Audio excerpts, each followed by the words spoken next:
Hello, this is Just the Discs. Welcome. We talk about Blu-rays here, and for this video, my name's Brian. And for this video, we are going to talk about the March titles from Vinegar Syndrome. I have opened a package with them and briefly discussed them, but now I have watched them all. I'm really trying to get better at this, folks, especially with the Vinegar Syndrome stuff. So I've watched them all, and I'm going to talk briefly about them, my thoughts, and also I have a bunch of pairings, a bunch of movies that could go with each of the titles. There's only 3, but let's start with the big guns. Death Promise.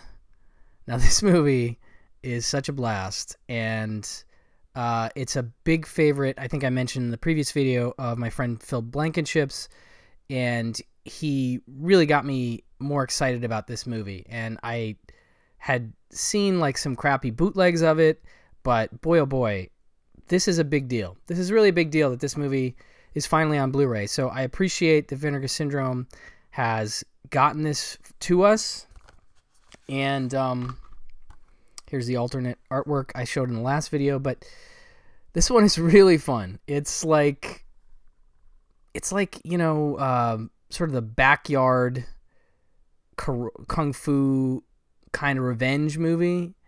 You know, you have a group of tenants at this particular slummy apartment building in New York, tenement building, and the landlords are basically they're just not cool. You know, without getting too expletive, describing those landlords, they're just not good dudes at all. And basically you have a group of tenants being led by the father of one of them, and spoiler alert, he is killed. And once that happens, it sort of ignites this other group of dudes to take their revenge on all the landlords. And it's like a group, sort of a conglomerate thing where there's a group of guys and they have to kind of Kill Bill it, you know, go after each one. And there's some really fun in terms of the kung fu fighting, which is, you know, it's that, again, very sort of homespun backyard kind of kung fu. It's good. I mean, they do a good job with it, but it definitely, you know, doesn't feel professionally choreographed, and not in a bad way. I don't mean that. It's well choreographed enough and fun to watch. And the main dude of the group is kind of like, he's like Kung Fu Al Pacino. Like, he looks like Al Pacino with a little bit of like maybe Bruce Lee or something. And so that's kind of cool. I don't know. But there's like I think there's like 3 of them, and they just take their revenge. You know, there's a great bit with a rats in a bag. I'm not going to say much more than that. But it's really got that great grindhouse flavor, and, you know, just has that sort of homemade quality that, you know, you in the other films I'm going to talk about that go with it, they all kind of have that vibe to them. And, you know, again, I think these make for great crowd viewings. You know, if you could see something like this with a crowd, I think it would be blow the doors off fun, you know. But at home, I think it's still fun. I think it's still fun to kick back with a group of people and watch Death Promise. I know you won't regret it.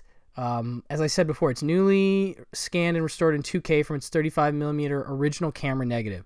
So if you've ever owned a bootleg of this movie like I have, I can't tell you how much better it looks in this Blu-ray format. It just looks so good. So again, a tribute to the great work that Vinegar Syndrome is always doing with their Blu-rays, their restorations.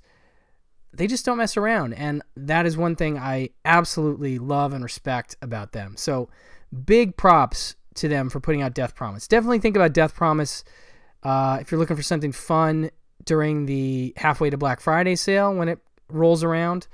Put this on the list. Okay, so, and I do like this slipcover with the rats on the back. That'll mean more once you see the movie. Okay, so what to pair with it? Why not another Vinegar Syndrome title? Have you ever seen Death Machines? You really need to see Death Machines. This one is about this woman who has somehow sort of created these three unstoppable martial arts dudes, and she starts dispatching them against, there's like, I guess sort of I'm not sure if he's like a crime boss or what his deal is, but like he's ordering hits on people and then they hit the hitmen so that she can then call him and say, hey, we're going to do all the hits from now on. You come to me, you pay me, and my death machines will take care of it. And it's that same kind of like homemade backyard kind of fighting, except this one has a little bit more in the way of munitions. The death machines, they do use karate, but they do use a lot of weapons. They use swords, they use bazookas, they use all kinds of weaponry to take people out. And at one point, they attack this dojo, and they kill mostly everybody in the dojo except one guy. And that one guy is like, I'm going to take him down. And so it sort of becomes his mission to get revenge and stop the death machines. And I just think this would play great with Death Promise. It's a death double, but yeah, I hadn't even watched my copy of this. I'd had this Blu-ray for years and I didn't watch it, even though I knew it would be fun. And it was just a blast today to watch it. Again, scanned and restored in 4K from the 35mm Technoscope camera negative. So a nice widescreen movie, and looks great, all region. And so Death Machines is definitely the first one I would recommend to go with Death Promise. A total blast. Then you could try something like Miami Connection. This is from the old Draft House Films Blu-ray label. Again, sort of a group of guys, friends, getting in fights. In this case, they're in a band called Dragon Sound, which is absolutely fantastic. Their live performances with Dragon Sound are great. If you haven't seen Miami Connection, it's a total wonderful, enjoyable experience. But it does, like I said, it has that sort of lower budget quality about it. But it is such a fun time. And if you have seen it, then you know exactly what I'm talking about. And you also know that Death Promise is probably going to be fun for you to watch. I actually prefer Miami Connection to all these films that I'm going to recommend, I think, in terms of the Death Promise pairings. But again, if you're looking for something fun like Miami Connection, I think Death Promise is not quite the same thing. It's a little darker. Death Promise is a little grittier, but it's still fun and has that, again, that sort of low budget, outside of Hollywood quality that I really enjoy sometimes. So Miami Connection is another one. Sorry, I've got so many for this one. It's just, here's Kill Squad again. I brought up Kill Squad on a update video a while back because I picked up this media book of Kill Squad. Again, very similar. A group of I want to say like Vietnam vets gets together and takes revenge. I mean, this is very similar to Death Promise in a lot of ways. But again, that sort of backyard kung fu stuff, if you're into it, Kill Squad is primo. It's almost, I don't know, I want to say it's better than Death Promise, but it's right there with Death Promise. For me, maybe even a little better in terms of these dudes and the way they fight each other. There's a little bit more straight kung fu and weapons in this, not munitions, not bazookas necessarily. But, you get a sense of the kind of fun you'd have with this one there. So Kill Squad could go with Death Promise. And then from Garage House Pictures, Ninja Busters is another one that I really, this is a fun movie and one of my favorite releases from Garage House Pictures, and one that I still feel like a lot of people don't know about and would have a lot of fun with. It says filmed in 1984 but never released. Ninja Busters was a lost movie, never screened for audiences, and doomed to obscurity until now. 30 years later, the sole 35mm print of Ninja Busters has been unearthed, allowing the completely insane kung fu comedy to finally be unleashed. Bernie and Sheik, karate grandmasters Eric Lee and Sid Campbell, are two lovable goofballs just looking for an easy work, sexy ladies, and a good slice of pizza. But a beating from a gang of thugs convinces the buddies to train in the martial arts in the hopes of meeting girls, maybe learning self-defense. After stumbling across operations of some illegal weapons dealers and their army of paid ninja assassins, Chick and Bernie must team up with their kung fu comrades to contend with sleazy gangsters, ruthless ninjas, underwear-throwing bikers, militant revolutionaries, and breakdancers. Will our heroes be able to defeat the mob and bust the ninjas? And more importantly, will they ever score with the chicks? Presented here for the first time ever in a 4K digital restoration, Ninja Busters is action-packed, absolutely ridiculous, and guaranteed to become a cult favorite. I agree with all that. I really do think this is a cult movie in the making, and I forgot that it had been not really released. I was kind of like, oh, I must have missed this one when it came out or on video. And the reason is it didn't really. I guess it didn't really come out. So this is one is really, like Death Promise in a lot of ways, hasn't been seen that much by some. And so, in fact, more than Death Promise or any of these other movies. So definitely recommended and goes with Death Promise as well. So those are my pairings for Death Promise. Excuse me. All right. Let's talk Rush Week. Okay. It's the slip. So this is the slasher for this month, for March. And it's not bad. If I'm being honest, it's not amazing, but it's pretty solid. If you're a slasher fan, I think you'll enjoy it. It has... I just got to pull up my notes here for a second because I actually made a couple notes about this one. Has a battle axe wielding killer with an almost edge of the axe style mask. Can you see that on the cover? Yeah, I mean, you can kind of see him on the cover there. And it has a very enjoyable Dickies on-stage performance in the last act. And it's also extremely 80s. So if you like 80s stuff, that 80s vibe of the thing, it's from 1989, I want to say. The 80s vibe of it will probably keep you afloat even during the slower parts of the movie. So it's recommended for slasher fans. I think slasher fans will want to check this out. I'm glad I watched it. We'll put it like that. And so it has that killer. It has that sort of on-campus thing. There's, there's this, it says Tony Daniels is an ambitious young journalist working for her college newspaper. So there's kind of a investigative angle, which I'm going to use to pair the movie. But yeah, I enjoyed this one. This is a Region A only disc. And I'm glad I saw it, like I said, because I'm a slasher fan, and I'd heard of it, but I'd never seen it, and it looks really good. Newly scanned and restored in 2K from its 35mm interpositive. So that is Rush Week. Now, again, when I can, I like to throw some more Vinegar Syndrome titles at you. So how about Silent Madness? Have you seen Silent Madness? It's pretty fun, especially in 3D. This is another one that, like Death Promise, I had a bootleg of, and which looked so terrible that I really couldn't watch it. So I didn't see it until I saw this Blu-ray, and it was a fun slasher to watch on Blu-ray, especially in 3D. You can watch it in Anaglyph 3D, or you can watch it in real 3D. I watched it in real 3D, and it was a lot of fun. But one thing it has is it has a similar... Well, I love that cover, too, by the way. This is all Region, this one. It has a similar investigative angle. There's like this woman from a newspaper going to this college to investigate.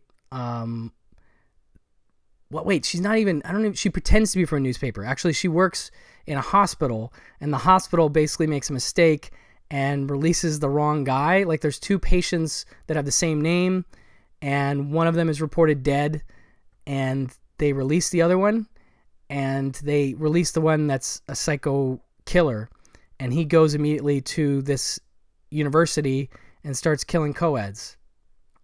And so this woman goes to the college campus and pretends to be from a newspaper, sort of gets in with one of the local reporters, and they start investigating it. So there's a similar investigative quality to it. And there's also, you know, not a battle axe wielding killer, but an axe wielding killer. And I don't know. I just think, you know, the slasher entries that Vinegar Syndrome has brought out have been pretty cool and pretty obscure. And again, as a fan of the genre, I'm excited that these kind of films are getting really nice releases.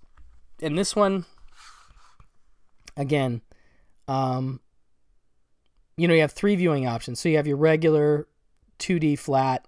3D requires a 3D capable TV and the Anaglyph 3D. And it is, let me just look here, newly scanned and restored in 4K from its 35mm negative. So again, looks really good. And that's quality. Vinegar Syndrome is quality, really. I mean, you may make a case against some of the films they release and the quality of those films, but there are a lot of people that enjoy all kinds of cinema, and that's kind of what I love about Vinegar Syndrome. But the fact that they do such an impeccable job of presentation, I just cannot emphasize enough how much I love that, you know? So anyway, here's another one you could put with Rush Week, Pledge Night. This is kind of a slasher, kind of a Nightmare on Elm Street kind of thing. It's hazing season and Phi Up and the boys are up to all sorts of nasty pranks on their hapless pledges in between regular bouts of wetting their whistles at the campus watering hole with some of the area's beautiful sorority babes.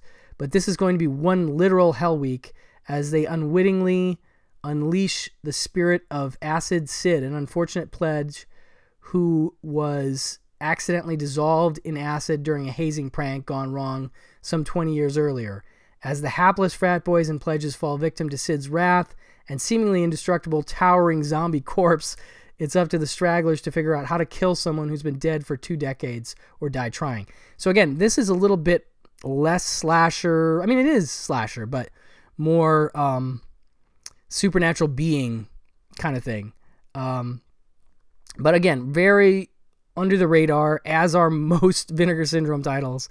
But it's a college thing, and so I feel like the college slashery horror of it could work to go with Rush Week. So Pledge Night is also recommended. And this is, of course, newly scanned and restored in 2K from its 35mm original camera negative. Looks great. Pledge Night. These are all to be considered, again, for the sale, if you're thinking about stuff. And then I got one from Scream Factory, Hell Night, Pray for Day. And this one is got, of course, the wonderful and talented Linda Blair and Vincent Van Patten. And it's kind of a, you know, fraternity thing, which again sort of goes with Rush Week, which is sorority-based stuff. But it's like, you know, kids spending a night in a haunted house, and then maybe there's some kind of monster there, some kind of monster person thing in the house. And so it's pretty fun. I mean, it's a pretty good little slasher, and I still feel like this one is relatively underseen, despite the fact that it has Linda Blair in it. I feel like I say this a lot, folks, and I realize that, but it's one that I don't feel like I hear people talking about a lot. And for that reason, and that reason in part, I want to bring it up. This is a new 4K scan from the best archival film print. Again, not quite on the level of a, you know, Vinegar Syndrome release, but still, you know, better than this film has ever looked. And it includes interviews and commentary with the cast and crew, including Linda Blair. But definitely a worthwhile 80s slasher. If you haven't seen it, definitely recommend it. I do think it would go well with Rush Week. So those are my slashers. All right. One more drink. Now, Last Gasp. Okay? With Robert Patrick. Pray you never hear it. So that's what the flipped artwork looks like. And I just watched this one last night. I'd never seen this before. There's Robert Patrick on the back. Basically, well, this one surprised me because I'll be honest, I wasn't I went in a little bit like, I don't know about this one, because it's from 1995, and I just had not heard of it at all, and that, I don't know, for whatever reason, I just had my doubts. But it surprised me for a few reasons. Okay, one, so Robert Patrick is an actor that I kind of like, and he, it's down in Mexico. He's heading up this construction site, and he's I guess, sort of the foreman and the main investor in this. I want to say it's like a hotel or a real estate development thing he wants to do. And at the very beginning of the movie, they discover this body, and it's had its like sort of chest ripped open in this weird ritualistic way. And we get to see a ritual from I don't know what you call him, the sort of chief of this tribe, this, I want to say, cannibalistic tribe. He does the same thing at the beginning. He tears the chest out of some guy and drinks the blood. And now we're seeing that the construction workers, some of the staff, is being killed in the same way. Okay. And so I like this because it doesn't waste a whole lot of time. You know, you see that initial ritual with the chief, and then we cut to him pulling up to the construction site, him finding the body, and then he goes to the local authorities and he says, hey, what is this about? And the sheriff guy says, well, it could be this tribe, I forget what they're called, that sort of lives in this area, and, you know, he's like, I'm surprised they haven't killed more of your men. And he's like, well, I'm going to basically get you fired and get you some ridiculous bureaucratic job if you don't take care of this. And by take care of this, he means kill them all. So the sheriff and Robert Patrick and some other dudes hunt down the remaining group of this tribe and shoot them all dead. Except they don't get the main chief guy, the one that we saw doing the ritual at the beginning. And he does not mess around. And he finds Robert Patrick, and he is just about to kill Robert Patrick, and Robert Patrick somehow grabs a knife or something and kills him. But as the title would indicate, he breathes his last gasp and expels his spirit into Robert Patrick.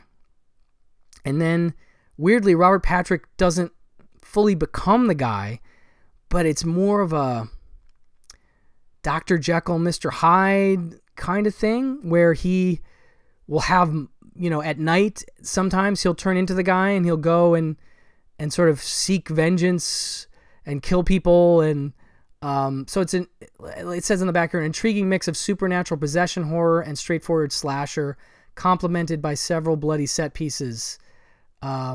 Character actor Scott McGinnis from Making the Grade, his second feature.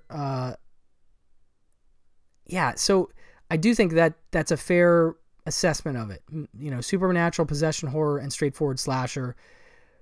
But yeah, Robert Patrick plays it really interestingly. He goes into like T-1000 mode. Basically, he gets that sort of blank look on his face, and he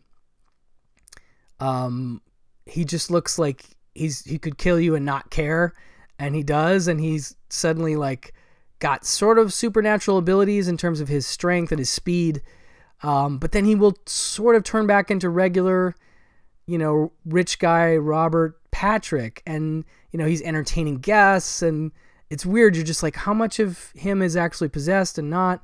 But it's intriguing. And there's another part of it that I like, which is one of the employees that's killed, one of the workers, his wife hires this private detective to go and look for him. And that, I think, sort of spurs on the possession. Like Robert Patrick's character, once he realizes this guy's poking around, you know, like the detective, I don't know, maybe he doesn't make it. Maybe he does. Who knows? But so there's this detective angle. The detective's like sort of this like slovenly, you know, bohemian. I mean, he's hard to describe. He's kind of an offbeat dude, and I kind of liked him. So I like the investigation angle, and then, you know, the mysterious Dr. Jekyll, Mr. Hyde slasher of it, and Robert Patrick, like, gets his face all painted whenever he goes out as the guy and whatever. So it's intriguing. It has a good ending, kind of one that you could probably see coming, but it's nonetheless enjoyable. So this one kind of crept up on me, and I kind of dug it. So that said, let's talk about Pairings. Retribution. Supernatural terror erupts on Halloween night when two men simultaneously die in the seedy streets of downtown Los Angeles. George Miller, a frustrated artist, jumps off the roof of his Fleabag hotel, and at that exact moment that Vito, a small-time hood, is viciously tortured and set ablaze by thugs, the two souls intertwine and George survives, only to become possessed by the tortured memories of a vengeful spirit now seeking retribution. Sounds familiar. Though aided by his psychiatrist, Leslie Wing, a hooker with a heart of gold, Suzanne Snyder, and a detective looking to solve the gruesome murders, Hoyt Axton, there's only one way to overcome his demonic possession. He must end his life again and take Vito's satanic spirit with him. So this one isn't quite the same, but it is similar in that you have the possessing spirit has a mission. You need to take out the people that took me out, that kind of thing. So there's Hoyt Axton and some crazy weirdness. And this one's pretty enjoyable. Pretty enjoyable stuff. This is an old Code Red disc. This one might be out of print, so my apologies for teasing with an out of print pairing. Let's try a few more. The Power. I think I've talked about this one on the channel before, and I think I've talked about Jeffrey Obrow and Stephen Carpenter and their films. They are the filmmakers behind such gems as The Dorm to Drip Blood and The Kindred. And this is the film they did in between those two. And this is one I only discovered last year. And this one I thought would work because it is not only possession, but it's also, it's an Aztec idol in this case, stolen from a professor that ends up in the hands of 3 high school students who use it to get in touch with the spirit world. And then things start to go wrong when a cemetery worker gets killed during one of the spirit sessions, and then everything goes wrong after the Aztec god possesses the body of a young man who steals the idol. It's like, again, this is kind of tying back into Rush Week. You have I think he's a journalist. I can't remember why he steals the idol, but he does become possessed and gets kind of crazy, as you can see there. So yeah, I just thought this might work to pair with Last Gasp as well, because you have the possession angle, and yeah, I don't know. It just felt like an interesting pairing to me. And here's the weird one. Wolf. Okay, hear me out.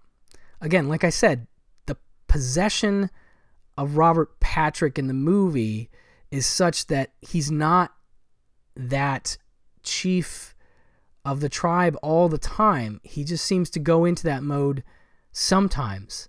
And Wolf, of course, is basically a werewolf movie, although it's more of a wolf man movie where Jack Nicholson gets bit by a wolf and slowly starts to get his senses heightened and then starts to kind of turn into a wolf. But it's not, I mean, it's not, he's not the wolf all the time, at least for the majority of the movie. It's sort of a back and forth transformation. I just thought a werewolf movie would be fun because of the way that Robert Patrick goes in and out of it. He's the gentleman playboy for part of the movie, and then he's the monster. And I guess that part of it kind of made me feel like, oh, maybe a werewolf movie. And then I was like, well, what werewolf movie? And I didn't want to do something too obvious, and I feel like this one isn't the movie that everybody thinks of when they think of werewolf movies. But I do think it's fun, and the cast is ridiculous. I mean, if you don't remember, this cast is Jack Nicholson, Michelle Pfeiffer, James Spader, Richard Jenkins, Christopher Plummer. It's got special makeup effects by Rick Baker, so you got quality effects there. So anyway, I thought that could work. I don't know what I'm talking about, people. So anyway, those are the March releases from Vinegar Syndrome. And, I think they're worthwhile. I think if I had to recommend just one, I would say get yourself some Death Promise, because that will be the Friday night, have a beer and watch it, make your weekend kind of movie. So definitely, like I said, these are all done to let you know what Vinegar Syndrome is doing. But as we approach the halfway to Black Friday sale, I hope you'll keep these videos in mind as you shop and say, oh, what was that one that he mentioned about, you know, backyard kung fu? It was Death Promise. So definitely that's my pick of the 3. But they're all pretty enjoyable for different reasons. If you're a slasher fan, Rush Week is worth your time, you know? If you're into weird possession movies, then The Last Gasp is, or if you're into Robert Patrick, for that matter. But anyway, that is it for this video. If you like this sort of thing, the pairings, what have you, let me know by giving this video a thumbs up and maybe a comment below. And let me know if you've seen any of these 3 Vinegar Syndrome movies. Are you a Death Promise fan? Let me know in the comments. I'd love to hear it. And thank you so much for watching. I greatly appreciate it. Bye-bye.